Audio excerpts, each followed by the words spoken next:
시편 54편 함께 읽겠습니다. 하나님이여 주의 이름으로 나를 구원하시고 주의 힘으로 나를 변호하소서. 하나님이여 내 기도를 들으시며 내 입의 말에 귀를 기울이소서. 낯선 자들이 일어나 나를 치고 포악한 자들이 나의 생명을 수색하며 하나님을 자기 앞에 두지 아니하였음이니이다. 셀라.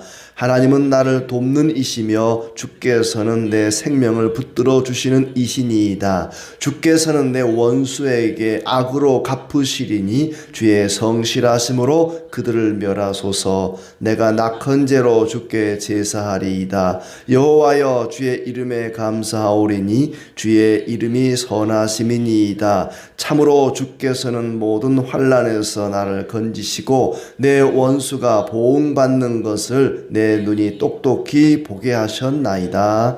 아멘.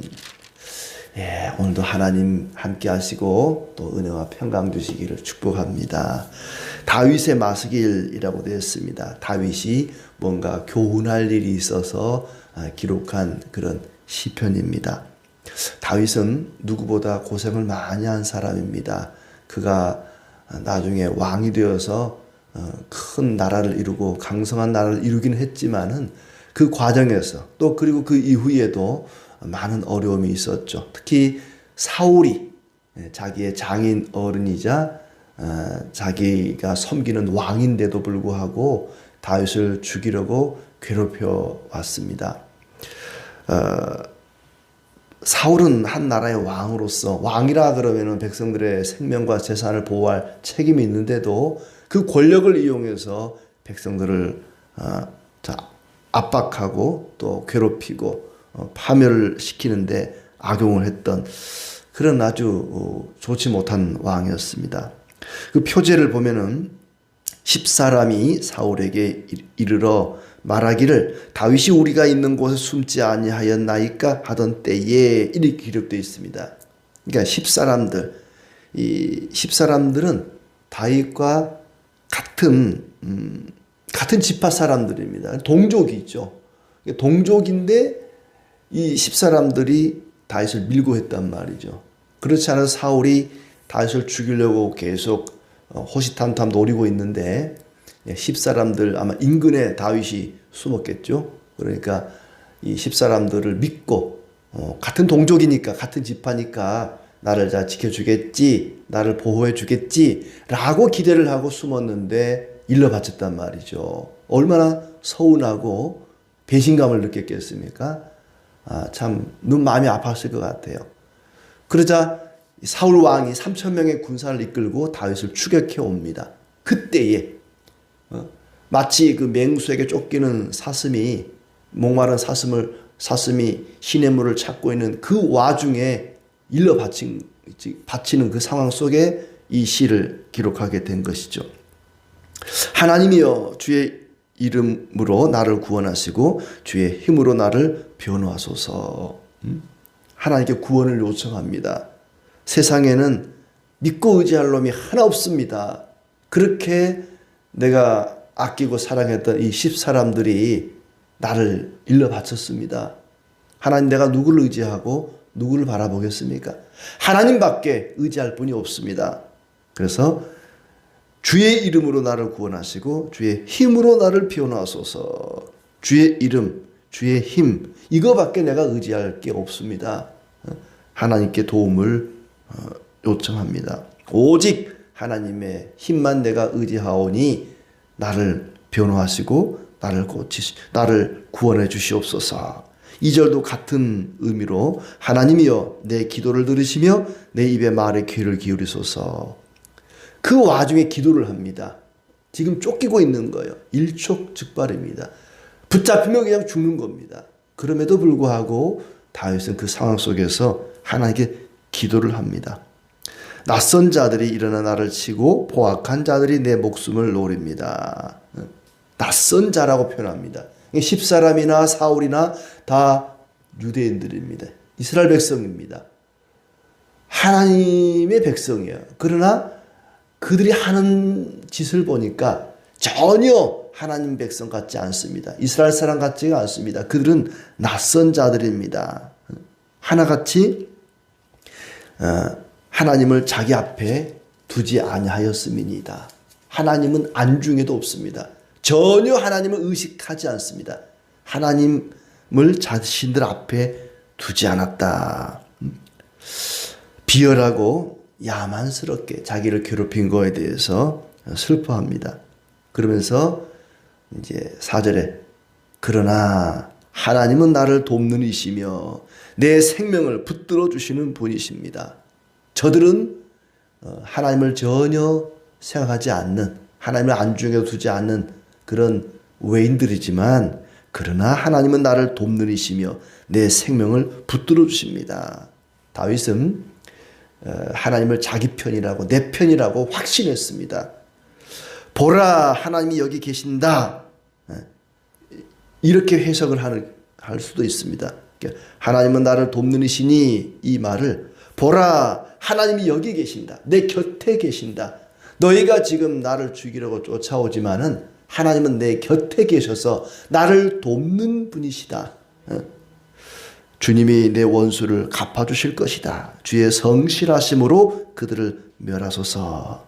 하나님이 내 편이시니 나를 추격해오는 저 원수들을 반드시 넘어지게 할 것이다. 하나님이 나를 지켜주겠다, 보호하시겠다고 말씀하신 그 말씀대로 될 것을 믿는 믿음입니다. 다윗의 믿음을 엿볼 수 있는 대목이죠. 주의 성실하심으로 그들을 멸하소서. 하나님은 성실하신 분이십니다. 말씀하신 것을 반드시 이루시는 분이십니다. 그러니 하나님 말씀대로 나를 지키시고 돌보시고 구원하실 것을 나는 믿습니다. 하나님에 대한 확실한 믿음이 있기 때문에 하나님께 기도합니다. 그러면서 내가 낙헌제로 즐겁게 주께 제사하리이다. 이 낙헌제라는 말은 한자 그대로 낙자, 즐거울 낙자입니다. 헌자는 이렇게 바친다, 드린다, 헌신한다는 뜻이 있죠. 낙헌 그러면은 즐겁게 드리는 제사 그 말입니다. 낙헌제, 낙헌제로 주님께 즐겁게 제사하리다. 내가 하나님께 즐겁게 감사함으로 제사하겠습니다. 여호와여 주의 이름에 감사하오리니 주의 이름이 선하심이니이다. 하나님의 은혜에 의해 감사하는, 하나님이 나를 지켜주시고 돌봐주시고 구원하실 것을 믿는, 그렇게 확신하면서 감사하면서 즐겁게 하나님께 제사를 드리겠습니다 하는 자신의 경험을 통해서 하나님은 선하신 분이십니다. 하나님은 반드시 나를 지키시고 나를 돌보시는 분이십니다. 이걸 확신했습니다. 왜냐하면 다윗이 지나온 날들을 돌이켜 볼 때에 위기의 순간마다 하나님이 그냥 내버려 두지 않았거든요. 항상 곁에 계시면서 도와주셨습니다. 건져주셨습니다. 골리앗과의 싸움에서도 하나님이 건져주지 않았습니까? 그런 것처럼 다윗은 하나님께서 반드시 이번에도 나를 살려주시고 구원하실 것을 내가 믿습니다 하는 그런 믿음의 기도를 하고 있습니다. 마지막 7절에 참으로 주께서는 모든 환난에서 나를 건지시고 내 원수가 보응받는 것을 내 눈이 똑똑히 보게 하셨나이다. 그렇게 하셨습니다. 과거에도 하나님이 그렇게 나를 지키시고 건지시고 돌보셨습니다. 이미 응답된 줄 알고 감사합니다. 하나님께 기도합니다. 하나님, 저 외인들의 손에서 나를 건져주소서 기도하면서 그렇게 될 줄 믿고 감사하는 거죠. 이 감사라고 하는 것은 뭔가 기도가 응답되고 뭐가 좋은 일이 있고 그래 감사하는 게 아니라 내가 기도하고 그 기도가 이루어질 줄 믿고 감사하는 거죠. 앞서서 감사하는 겁니다. 10사람들이 사울에게 일러 바치고 사울은 3,000명의 군사를 이끌고 자기를 추격해 오고 있습니다. 그 와중에도 하나님이 기적적인 능력으로 자신을 구원해 주실 것을 간구하고 있습니다. 주의 이름으로 나를 구원하시고 주의 힘으로 나를 변호하소서. 하나님 놀라운 능력으로 하나님의 그 전능하신 힘으로 나를 이 위기 가운데서 건져주시옵소서 간절히 하나님께 기도합니다. 어떤 상황에서도 우리는 기도할 수 있습니다. 지금 쫓기고 있습니다. 기도할 틈이 어디 있겠습니까? 다윗은 내가 여기서 어떻게 살아날까? 그 방법을 막 연구하고 궁리하고 내가 누구에게 도움을 구할까? 어디로 피할까? 어디에 숨으면 안전할까? 그렇게 자기의 도피처를 찾지 않습니다. 하나님을 나의 피난처로 삼기 때문에 하나님께 간절히 기도합니다. 그리고 기도한 대로 이루어질 줄 믿고 하나님께 감사를 드리고 있습니다. 우리는 언제 어디서나 어떤 일로든지 기도할 수 있습니다. 감사하는 마음이야말로 하나님이 가장 기뻐하시는 제사다 그렇습니다. 앞에 우리가 읽었던 50편 23절 말씀에 감사로 제사를 드리는 자가 나를 영화롭게 하나니 그의 행위를 옳게 하는 자에게 내가 하나님의 구원을 보이리라. 또 감사로 하나님께 제사를 드리며 하나님은 감사하는 마음 그거 외에는 바라지 않습니다. 하나님이 염소를 또 송아지를 양을 그 제물을 짐승을 기뻐하는 것이 아니라 감사하는 마음을 기뻐한다 그랬죠. 다윗은 기도한 후에 그 기도한 대로 말씀대로 될 줄 믿고 감사를 드립니다. 그 감사야말로 하나님이 가장 기뻐하는 제사이기 때문입니다. 이 악인들의 특징은 포악한 자들이다 그렇습니다. 3절 말씀에 보면 낯선 자들이 일어나 나를 치고 포악한 자들이 나의 생명을 수색하며 포악한 자들 사울도 그렇고 이 10사람들도 그렇고 그들은 아주 포악한 자들입니다. 하나님을 자기 앞에 두지 않는 자들이다. 그 앞에 우리가 앞에 53편에도 보면은 어리석은 자는 그 마음에 이르길 하나님이 없다 그랬잖아요. 이들이 바로 그런 자들입니다. 하나님을 전혀 생각하지 않는 그들의 생각 속에는 하나님이 없고 하나님이 없다고 여기는 사람들입니다. 그러니까 악을 행하죠. 모든 죄의 출발점은 하나님을 멸시하는 데서부터 시작됩니다. 하나님이 없다라고 생각하기 때문에 이런 포악한 짓을 저지르는 것이죠. 그러나 다윗은 그렇지 않습니다. 16편 8절에 보면 다윗은 내가 여호와를 항상 내 앞에 모시며 여호와를 항상 내 앞에 모시며 코람되어 하나님을 항상 내 앞에 두는 내가 하나님 앞에 살아가는 그런 모습입니다. 그가 나의 오른쪽에 계심으로 흔들리지 아니한다. 하나님이 내 오른편에 항상 계시기 때문에 내 믿음도 흔들리지 않고 내 양심도 흔들리지 않습니다. 포악한 행위를 할 수가 없습니다. 왜냐? 하나님이 항상 내 앞에 있거든요. 그러나 하나님을 내 앞에 모시지 않는 사람들은 포악한 자가 될 수밖에 없습니다. 하나님을 의식하지 않기 때문에 하나님이 없다고 여기기 때문에 그렇습니다.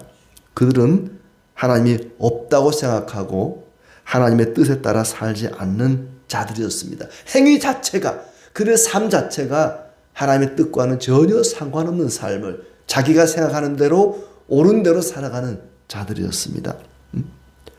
아무리 포악한 자들과 마귀가 우리를 파멸시키려고 한다 할지라도 하나님이 내 곁에 계시기 때문에 하나님이 나를 지켜주시기 때문에 그들의 뜻을 이루지 못할 것입니다. 시편 118편 7절 말씀에 여호와께서 내 편이 되사 나를 돕는 자들 중에 계시니 그러므로 나를 미워하는 자들에게 보응하시는 것을 내가 보리로다.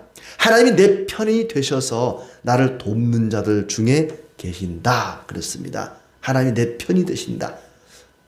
다윗은 항상 그런 생각. 하나님이 내 곁에 계셔서 내 편이 되어주시고 나는 항상 하나님 앞에 살아가고 있다. 이 마음 그것이 다윗에게 기도할 용기를 주고 그 위기 가운데에서도 하나님을 의지할 수 있는 믿음의 사람으로 만들어줬습니다. 사람들은 위기를 당할 때 하나님 나를 건져주시면 나를 지켜주시면 내가 감사제를 드리겠습니다. 양을 드리겠습니다. 그리고 나서 문제가 해결되고 나면 언제 그랬냐는 듯이 잊어버리기 쉬운데 다윗은 그러지 않았습니다. 다윗은 이렇게 위기를 겪을 때 하나님 제가 낙헌제를 드리면서 즐겁게 하나님께 감사의 제사를 드리겠습니다 라고 고백하고 그 위기를 벗어나서도 여전히 하나님이 내 곁에 계십니다. 하나님이 나를 돕는 자들 중에 계십니다. 이런 믿음으로 하나님께 영광을 돌렸던 그런 사람입니다. 5절에 보면은 다윗은 원수를 직접 자기 손으로 갚지 않습니다. 내 원수에게 악으로 갚으시리니 주께서 내 원수에게 악으로 갚으실 것이다. 내 원수를 주님이 갚으실 것이다. 저 원수들이 나에게 어떤 방법으로 해치려고 했든지 똑같은 방법으로 저들을 멸할 것이다. 자기 손으로 원수를 갚지 않고 원수 갚는 일을 하나님께 맡깁니다. 사울을 죽일 수 있는 기회가 여러 번 있었지만은 죽이지 않습니다. 자기 손으로 원수 갚지 않습니다. 원수 갚는 일을 하나님께 맡깁니다. 하나님이 갚아주실 것이다. 악인들이 나를 위해 계획하고 있는 대로 하나님이 똑같이 되돌려 주실 것이다. 그렇게 할 수 있었던 것은 하나님의 약속을 믿었기 때문입니다. 하나님이 반드시 말씀대로 나를 지키시고 나를 구원하시고 도와주신다. 이걸 믿었기 때문에 자기 손으로 적들을 물리치지 않습니다. 결국에는 어떤 일이 일어났냐면은 사울이 3,000명의 군사를 끌고 다윗을 추격해 오는데 느닷없이 블레셋 군대가 끼어든 거예요. 블레셋 군대가 쳐들어오니까 사울 왕이 다윗 추격하는 일을 멈추고 그 블레셋 군대를 막기 위해서 되돌아가 버립니다. 놀라운 일이 일어나게 된 것이죠. 이렇게 다윗이 하나님께 모든 걸 맡기고 원수 갚는 일까지도 맡기고 기도할 때 하나님이 놀라운 기적으로 다윗을 그 위기에서 벗어나게 하시고 건져주시고 지켜주셨습니다. 바울이 말하는 것처럼 아무것도 염려하지 말고 기도와 간구로 너희 구할 것을 감사함으로 하나님께 아뢰라. 그리하면 그리스도 예수 안에서 하나님의 평강이 너희 마음과 생각을 지키시리라 그랬습니다. 우리가 위기의 순간에 맹수가 나를 잡아먹으려고 쫓아온다 할지라도 그 순간에도 우리가 할 수 있는 것은 기도입니다. 기도할 수 있습니다. 감사함으로 다윗은 기도했습니다. 우리가 어떤 어려움이 있어도 어떤 위기 상황 속에서도 다윗과 같은 믿음으로 하나님이 나를 지켜주시고 내 곁에 계셔서 나를 돌보신다는 것을 믿고 감사함으로 기도하며 하나님께 영광 돌리기를 진심으로 기원합니다.